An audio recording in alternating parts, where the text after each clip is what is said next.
Boa noite, meus irmãos.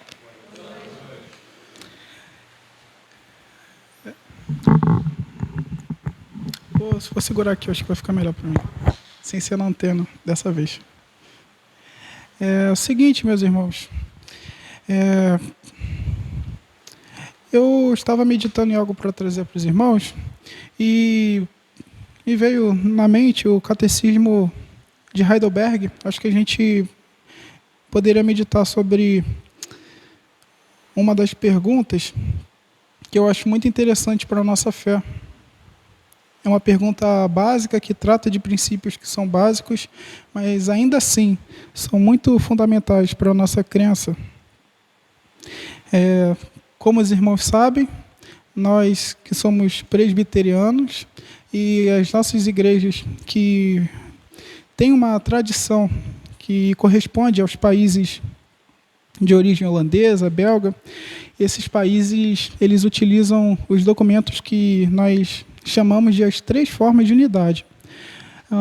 Algum novo membro, algum irmão que irá fazer parte da classe de novos membros, saberia me dizer quais que são esses documentos?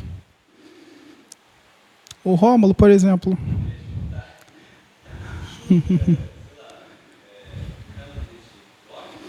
Uhum. Aham. Aham.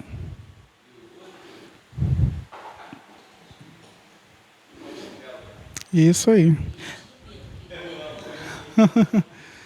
Pela ordem, veio primeiro a Confissão Belga, depois o Catecismo de Heidelberg, ambos do século XVI, e no início do século XVII, os Cânones de Dort, que foram criados para tratar da heresia que foi levantada na igreja, seria o arminianismo. No tópico 2, que seria referente à nossa salvação, no início desse tópico 2, no Catecismo de Heidelberg, ele vai dar a seguinte questão. Seria a pergunta de número 12. Diz o seguinte: então, conforme o justo julgamento de Deus, merecemos castigo nesta vida e na futura. Como podemos escapar deste castigo e, de novo, ser aceitos por Deus em sua graça? Ele vai dar a seguinte resposta: Deus quer que sua justiça seja cumprida, primeiro ponto. Segundo ponto, por isso, nós mesmos devemos satisfazer essa justiça, vírgula, ou outro por nós. Quando ele vai dizer nessa pergunta, na pergunta de número 12, no início dessa pergunta o seguinte: então, conforme o justo julgamento de Deus, esse julgamento precede algo que aconteceu. Se uma condenação ela deverá ser aplicada, ela tem relação com algo que veio antes. Então, quando vai falar que Deus ele nos julgou justamente, tem relação com o pecado original. Pelo que nós sabemos, pelo que a Bíblia diz, ocorreu da seguinte forma: nós estávamos em Adão e todos nós éramos representados por Adão, mas não somente isso, a Bíblia fala que nós estávamos em Adão, conforme diz Romanos 5, no versículo 12. Porém, o homem havia sido criado naquele jardim do Éden e Deus havia dado uma lei a Adão. Essa lei está lá em Gênesis 2, no versículo 17, onde diz o seguinte: mas da árvore do conhecimento do bem e do mal, dela não comerás, porque no dia em que dela comeres, certamente morrerás. Conforme nós sabemos, logo no capítulo seguinte, no capítulo 3, o homem transgrediu essa vontade de Deus. Por isso que no início da pergunta consta a informação de que Deus havia feito um juízo que é justo. Na verdade, esse é o texto base que vai ensinar que, no primeiro momento, ao homem foi dito que ele deveria obedecer para que ele viesse ser salvo. Enquanto ele obedecesse essa lei de Deus, ele seria salvo. Seria justamente o que nós chamamos de pacto de obras. Esse é o texto base desse pacto. Então, de acordo com a lei de Deus, todos nós precisávamos cumprir essa lei e cumprir, até que em determinado momento nós fôssemos salvos. Porém, como nós sabemos, no capítulo 3 de Gênesis, o homem transgrediu essa vontade. A partir disso, o Senhor disse o seguinte a Adão, Gênesis 3, no capítulo 3, versículo 15, diz o seguinte: E porei inimizade entre ti e a mulher, e entre a tua semente e a sua semente, esta te ferirá a cabeça, e tu lhe ferirás o calcanhar. Como nós sabemos, esse texto é uma primeira representação, um texto mais visível que demonstra o pacto da graça. Posteriormente, nós, de acordo com diversos textos, nós percebemos que já era da vontade de Deus que a humanidade fosse salva pela graça. Na verdade, tudo aquilo que tanto que aconteceu como haveria de ocorrer, como acontece nos dias de hoje, tudo aquilo foi decretado por Deus. Conforme diz, por exemplo, Efésios 3, nos versículos de 3 a 14. Esse é um texto que nós normalmente usamos, porque nesse texto a gente chama de... É o texto que nós chamamos de a divisão da economia da Trindade, onde o Pai elege pessoas. Essas informações estão contidas dos versículos 3 ao versículo 6. O Filho resgata essas pessoas. Essas informações estão contidas dos versículos 7 ao versículo 12. E o Espírito Santo, ele se torna o penhor dessa herança, dessa salvação. E ele habita em pessoas. Essas informações estão contidas nos versos 13 e 14. Mas antes disso, algum irmão tem alguma dúvida? Amém. Nós precisamos falar da lei. O padrão da lei diz o seguinte, que nós devemos obedecer essa lei. E uma pergunta novamente para os novos membros é a seguinte: de acordo com o padrão da lei, e isso também está ligado ao pacto de obras, Deus requer que sejamos bons? Perfeito, é isso mesmo. Deus requer que sejamos absolutamente bons em todos os momentos, com as nossas intenções, com as nossas disposições. Esse princípio também foi dado por Jesus Cristo, e em Lucas, no caso, ele é mencionado um pouco antes da parábola do bom samaritano. Lucas 10, versículo 27, também diz: Amarás ao Senhor teu Deus de todo o teu coração, de toda a tua alma, de todas as tuas forças e de todo o teu entendimento, e ao teu próximo como a ti mesmo. Nós sabemos que o homem se tornou transgressor dessa lei. E a lei, ela pressupõe o seguinte: se o homem transgredir essa lei, é impossível que ele seja salvo mediante o cumprimento dessa lei. Porque o padrão da lei diz o seguinte: porque qualquer um que guarda toda a lei e tropeçar em um só ponto, tornou-se culpado de todos. É o que diz Tiago 2, no versículo 10. Também está escrito em Deuteronômio 27, no versículo 26, o seguinte: Maldito aquele que não confirmar as palavras desta lei, não as cumprindo, e todo o povo dirá amém. Então, o que significa isso? Tem alguma dúvida? Sim. A partir do momento que o homem transgrediu essa vontade preceptiva de Deus, essa lei, o homem se tornou completamente incapaz de ser salvo mediante esse cumprimento. Por quê? Maldito todo aquele que não confirmar as palavras desta lei, não as cumprindo. Então, nós vemos, de acordo com o início da pergunta 12 do Catecismo de Heidelberg, que conforme o justo julgamento de Deus, merecemos castigo. Não somente isso. Não somente o homem transgrediu, o homem se tornou depravado, pois a partir do momento que o homem pecou, a sua natureza foi corrompida de tal forma que as suas paixões elas se tornaram carnais, as suas intenções elas se tornaram imundas. O homem que no primeiro momento andava com Deus, esse mesmo homem passou a odiar tudo aquilo que era santo. A Bíblia fala que o Adão, ele andava com Deus, ele conversava com Deus, porém a partir do momento que Adão transgrediu, o Senhor foi até Adão e foi falar com ele, mas ele se escondeu. João, ele também trata dessa figura, de acordo com as palavras de Cristo, no capítulo 3 de João, no versículo 19, onde ele diz o seguinte: e a condenação é esta, que a luz veio ao mundo, e os homens amaram mais as trevas do que a luz, porque as suas obras eram mais. Então, a partir do momento que o homem transgrediu a vontade de Deus, ele jamais teria a predisposição de buscar aquilo que é santo. A Bíblia fala o seguinte, em João 6, nos versículos 44 e 65.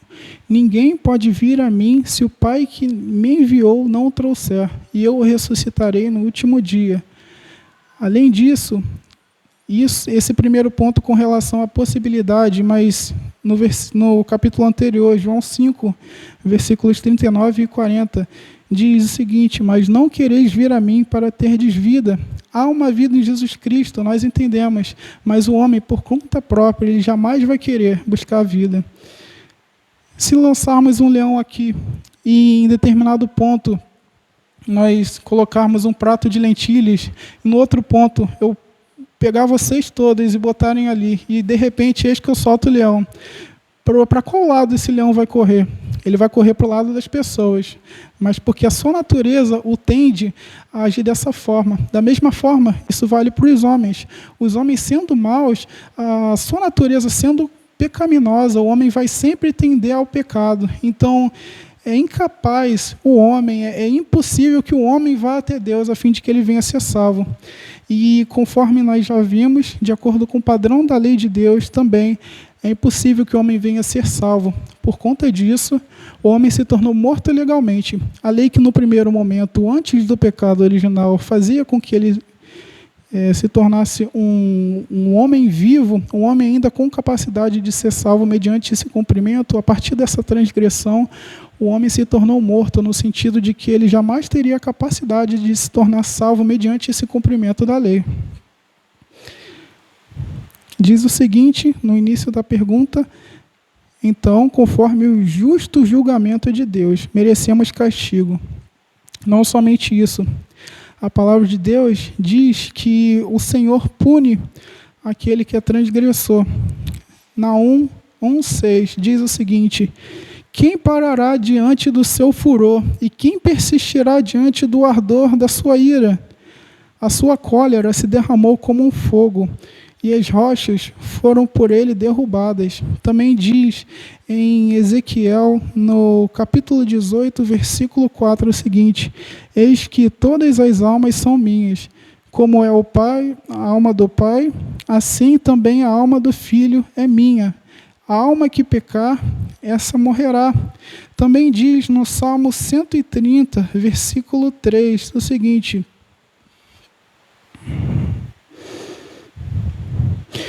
se tu, Senhor, observares as iniquidades, quem subsistirá?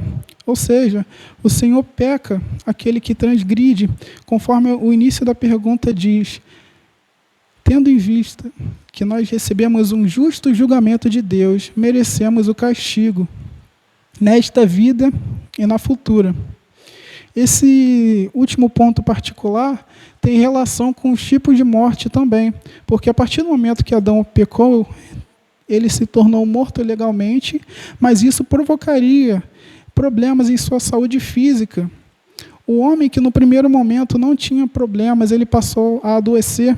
A mulher, no momento que se tornaria uma mãe, ela sofreria dores de parto. Nós vemos essas questões a serem tratadas, elas foram mencionadas no capítulo 3 de Gênesis. O homem, a partir do momento que transgrediu em Adão, ele também passou a ter a capacidade de morrer. Na verdade, seria algo que seria uma consequência do primeiro pecado. Mas o desdobramento dessas duas mortes, a morte legal e a morte física, seria a morte eterna.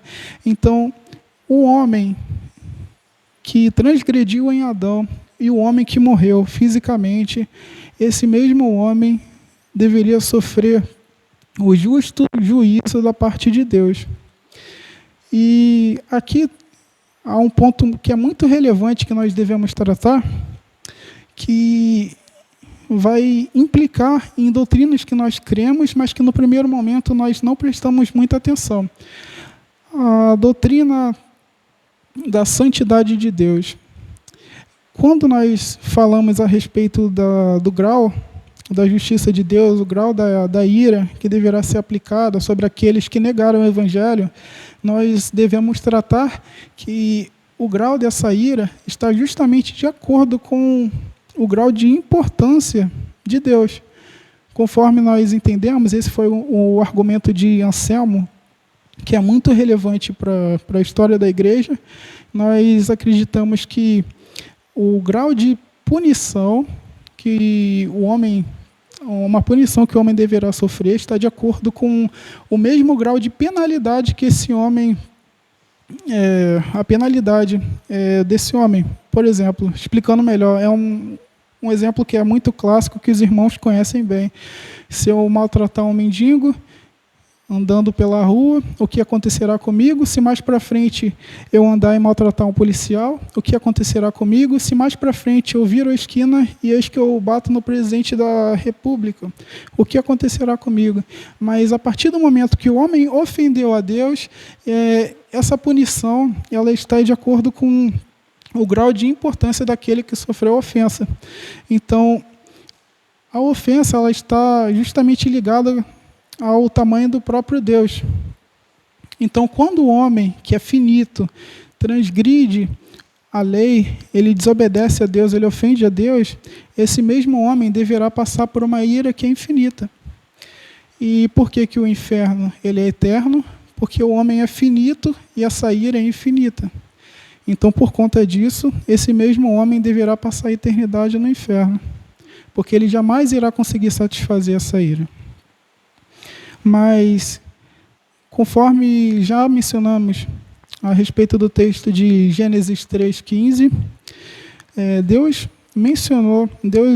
falou ao homem que havia um jeito para a salvação do homem, que embora o homem tivesse se tornado transgressor da lei de Deus, embora o homem tivesse tornado imundo e sua mentalidade carnal, Deus ainda assim escolheu salvar o homem. Deus disse que o homem seria salvo pela graça, porque ele jamais teria capacidade de se chegar até Deus. A Bíblia fala em diversos momentos que o homem é incapaz de obedecer à lei de Deus. Nós lemos, por exemplo, em Gálatas 3, no versículo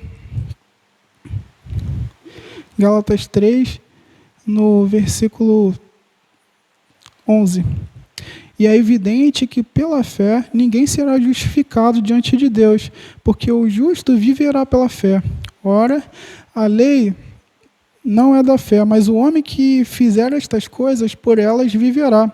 Cristo nos resgatou da maldição da lei, fazendo-se maldição por nós, porque está escrito: maldito todo aquele que for pendurado no madeiro. Então, o homem ele precisaria ser salvo pela graça mediante a fé. Com relação ao que o homem se tornou, a Bíblia também nos fala em Romanos, no capítulo 3, esse que é um texto que foram textos que foram aglutinados dos Salmos 10, do Salmo 140, do Salmo 14, 36, 53, Isaías 59, onde ele diz o seguinte: porque está escrito, não há o justo nenhum sequer, não há ninguém que entenda, não há ninguém que busque a Deus. Todos se extraviaram, juntamente se fizeram inúteis. Não há quem faça bem, não há nenhum só. A sua garganta é um sepulcro aberto, com as suas línguas tratam enganosamente, peçonhos de áspides está debaixo de seus lábios. cuja boca está cheia de maldição e amargura, os seus pés são ligeiros para derramar sangue, os seus caminhos há destruição e miséria, e não conheceram o caminho da paz. Não há temor de Deus diante de seus olhos. A Bíblia vai falar a respeito da condição do homem em diversos momentos. Além disso, na pergunta, ele vai dizer o seguinte: conforme o justo julgamento de Deus, merecemos castigo nesta vida e na futura. Como podemos escapar deste castigo e, de novo, ser aceitos por Deus em graça?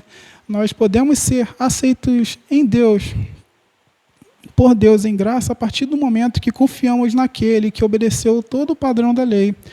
O padrão da lei, ele não foi descontinuado. Ele se tornou impossível de ser obedecido pelos homens. Mas o nosso Deus, ele andou sobre a lei. A Bíblia fala em Isaías 53, versículo 2, que o Senhor cumpriu a lei, e a partir disso nos tornamos cumpridores dessa lei. A palavra de Deus diz o seguinte: porque pelas suas pisaduras nós fomos sarados. A palavra de Deus também diz em Romanos 4 o seguinte: ora, aquele que faz qualquer obra não lhe é imputado galardão segundo a graça, mas segundo a dívida. Mas aquele que não pratica, mas crê naquele que justifica o ímpio, a sua fé lhe é imputada como justiça. Então, uma menção ao Salmo 32. Assim, também Davi declara: ser bem-aventurado o homem a quem Deus imputa a justiça sem as obras, dizendo: bem-aventurados aqueles cujas as iniquidades são perdoadas e cujos pecados são cobertos. Bem-aventurados os homens a quem o Senhor não imputa pecado. Então, a salvação, ela vem mediante a fé. Não sendo o homem capaz de cumprir os requisitos da lei de Deus, é necessário que Deus venha ao encontro do homem. E o homem não tendo qualquer predisposição de crer, é necessário que Deus conceda o arrependimento, conceda a fé ao homem. A Bíblia diz: porque todos pecaram e destituídos estão da glória de Deus. E diz o seguinte: sendo justificados gratuitamente pela sua graça, pela redenção que há em Cristo Jesus, o qual Deus propôs para propiciação pela fé no seu sangue, para demonstrar a sua justiça pela remissão dos pecados dantes cometidos sob a paciência de Deus. E aqui está o interessante: para demonstração da sua justiça neste tempo presente, para que ele seja justo e justificador daquele que tem fé em Deus.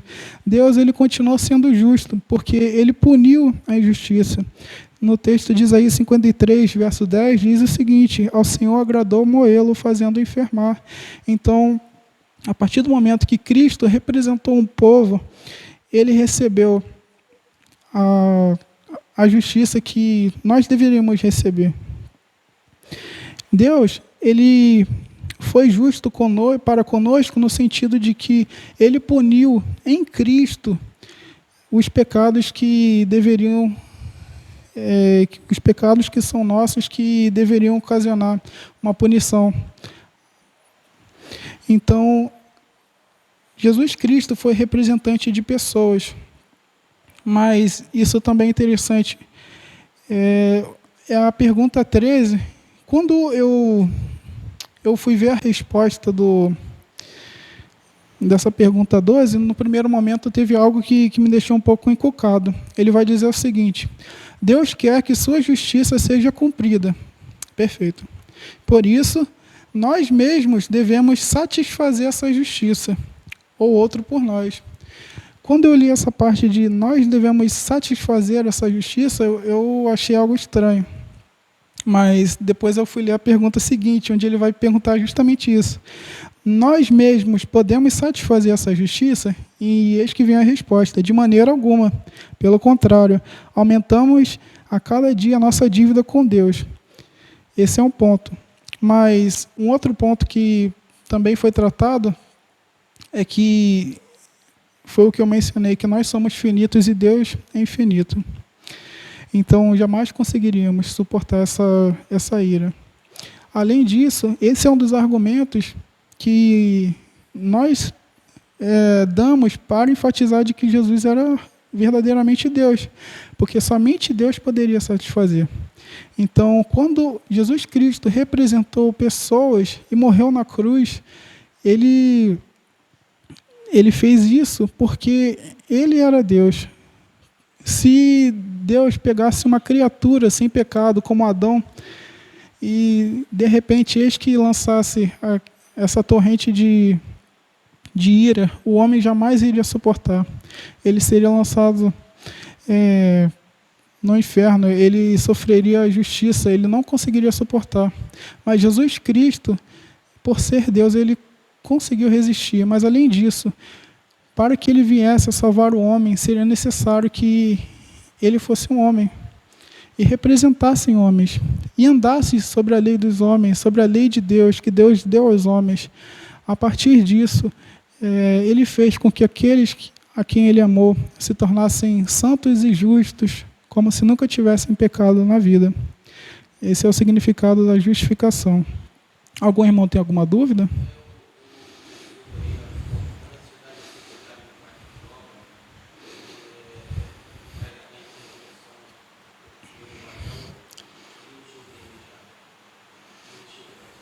Uhum.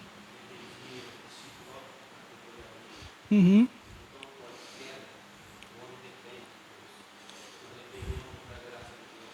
Uhum.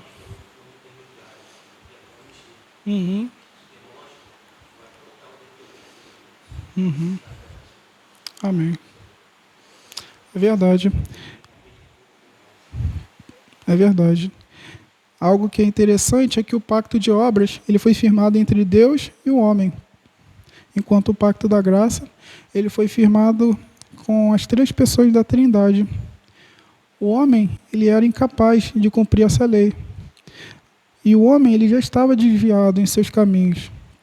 Porém, Deus disse ao seu povo: mas esta é a aliança que farei com a casa de Israel depois daqueles dias, diz o Senhor. Porei a minha lei no seu interior, escreverei no seu coração, e eu serei o seu Deus, e eles serão o meu povo. A Bíblia também diz: e farei com eles uma aliança eterna, de não me desviar de fazer-lhes o bem, e porém o meu temor nos seus corações, para que nunca se apartem de mim. O homem se desviou de uma tal forma que Deus deveria interferir na sua história, e foi justamente o que ele fez. Uma salvação que está fundada somente em Deus, uma dependência que está firmada somente em Deus. Um dos textos que o catecismo mencionou para falar de que Deus também pune a iniquidade foi o terceiro mandamento. Ele diz o seguinte: os irmãos conhecem o terceiro mandamento? Pedro saberia dizer?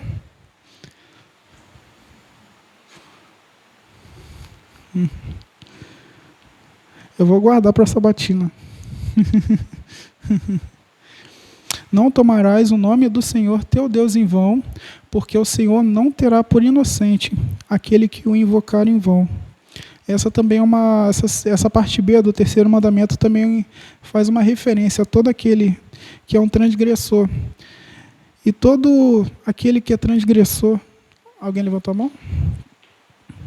Todo aquele que é um transgressor, Deus não se alegra dele. Eu posso citar, por exemplo, o Salmo 5, versículo 5, diz o seguinte: os loucos não pararão à tua vista, odeias a todos os que praticam a maldade.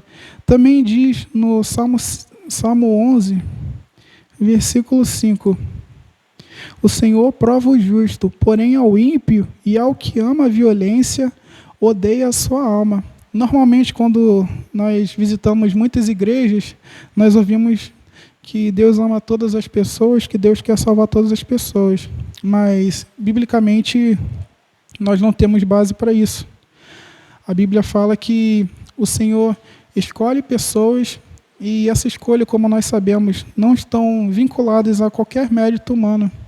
Deus escolhe os loucos para confundir os sábios. Deus escolhe aqueles que se humilham para que os exaltados sejam humilhados. Deus escolhe aqueles que não sabem para confundir aqueles que sabem. Deus escolhe os piores para aqueles que se consideram os melhores serem postos como nada. A lei de Deus, ela permanece em vigor. As perguntas 97 e 96 do Catecismo Maior de Westminster também falam sobre isso. A lei do Senhor ela é válida para culpar o homem de ter transgredido contra o Senhor. A lei de Deus também ela é um padrão, porque ela representa a expressa vontade de Deus. Ela é um padrão do caráter cristão, de forma que todo aquele que nasceu de novo, ele intencionalmente, pela ação do Espírito Santo, ele tem um interesse de cumprir essa lei. Aqueles que guardam os meus mandamentos, aqueles que amam a Deus, essas pessoas vão querer cumprir a lei de Deus. Meus irmãos, o tempo já é chegado. Vou ler mais uma vez para que os irmãos novamente meditem nessa pergunta. Então, conforme o justo julgamento de Deus, merecemos castigo nesta vida e na futura. Como podemos escapar deste castigo e de novo ser aceitos por Deus em graça? Deus quer que sua justiça seja cumprida, por isso nós mesmos devemos satisfazer essa justiça ou um por outro. Nós vimos que não somos capazes de satisfazer essa justiça, foi necessário que o próprio Deus viesse no nosso lugar morrer por nós. Amém. Vamos orar. Santíssimo Deus, muito obrigado, Senhor, por essa oportunidade, Senhor. Obrigado pela Tua palavra que é viva e eficaz, Senhor. Obrigado, Senhor, porque apesar de estarmos mortos, o Senhor mesmo veio ao nosso encontro, o Senhor colocou nos nossos lábios uma nova canção, o Senhor regenerou os nossos corações, o Senhor nos concedeu arrependimento, nos concedeu fé, Senhor. Nós somos muito gratos pela salvação que temos em Ti. Muito gratos, Senhor, porque apesar de realizarmos tudo aquilo que era carnal, o Senhor escolheu nos amar, Senhor. O Senhor nos deu, Senhor, olhos para ver, ouvidos para ouvir, um coração, Senhor, para sentir aquilo que o Senhor requer de nós, Senhor. Muito obrigado pelo Teu Santo Espírito. Obrigado, Senhor, por Cristo Jesus, o nosso Senhor. Que o Senhor possa nos levar de volta aos nossos lares em segurança. E nós pedimos, Senhor, que o Senhor conforte os nossos corações, nos permita, Senhor, meditar nas belas palavras de vida, Senhor, que ocasionam mudanças, Senhor, daqueles que foram eleitos, daqueles que foram amados de antemão, Senhor. Obrigado pelas nossas vidas, obrigado por esse culto. No nome de Cristo Jesus que nós oramos. Amém.